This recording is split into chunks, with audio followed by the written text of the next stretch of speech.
Okay, I don't even know how to describe this feeling. I'm frustrated and exhilarated at the same time. It's a strange cocktail of annoyance and excitement, with maybe a touch of intimidation thrown in. Whatever it is, I'm blaming Apple. It's their fault. They keep pushing boundaries and keeping me on edge. But you know what? I'm actually glad I can call myself a fangirl. Apple has genuinely transformed my career, and I've talked about it endlessly. They actually listen to creators, which is rare and incredible, and their product lineup is stunning. Just so it's clear, I've recently made the transition to go completely sponsor-free on this channel. This simply allows me to openly and honestly discuss music gear and technology with genuine critical reactions while reducing the pressure and potential creative burnout that can come with sponsored content. This decision also helps me minimize any skepticism from my audience, something we all know is rife on the internet. By focusing solely on content I'm truly passionate about, like this video, I aim to foster trust and authenticity in every video I create. But my God, am I still biased when it comes to certain brands that I use every day. Last week, I found myself in LA at one of Apple's breathtaking events, surrounded by their latest innovations, and I got a sneak peek at what was coming, but not nearly enough hands-on time, leaving me even more curious. My initial reaction was, aren't we reaching diminishing returns at this point? I'm already a Mac Studio user, then I have my M3 MacBook Pro that I use whilst traveling. How much more power could I possibly need? And then there's the fact that I can make music and edit videos on my iPad. There are so many options to make great stuff, and more than ever, no time for excuses. Tech reviewers will go deep into the specs, the lightning-fast M4 chips, the improved battery life for working on the move, and the stunning color clarity of the displays. The benchmark readings are outrageous. But for me, it goes deeper than the specs. It always does. It's about how these tools impact our creative work, and for me, that's music and video.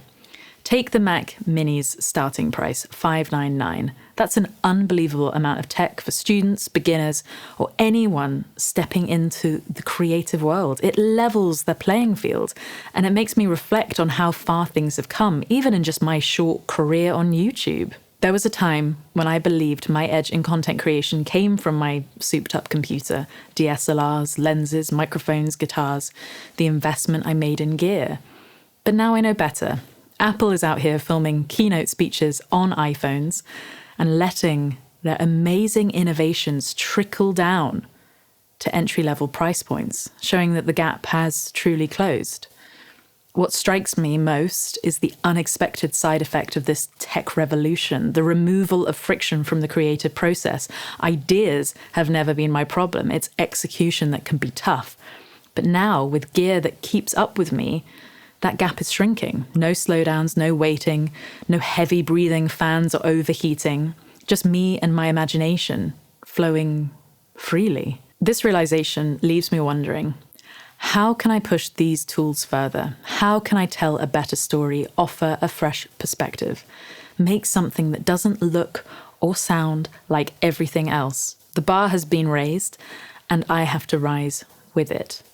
For example, on my recent UK tour, my tech setup changed everything. Sure, I had my DSLRs ready for those gorgeous slow motion shots, but more often than not, they were in the bag, batteries dead or footage downloading. Meanwhile, my iPhone was always at the ready, capturing spontaneous moments like a band meal or a quick city shot from the van window, or me in the green room communicating how I felt about going on stage. My tour manager could grab footage of the city we were in on his iPhone while I soundchecked, then airdrop it to me instantly for editing. No hassle, no wasted time. The connectedness and seamless movement between devices freed up so much mental space.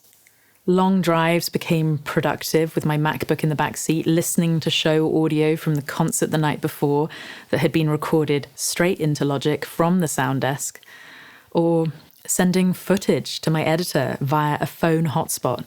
This wasn't just a time saver, it was a game changer.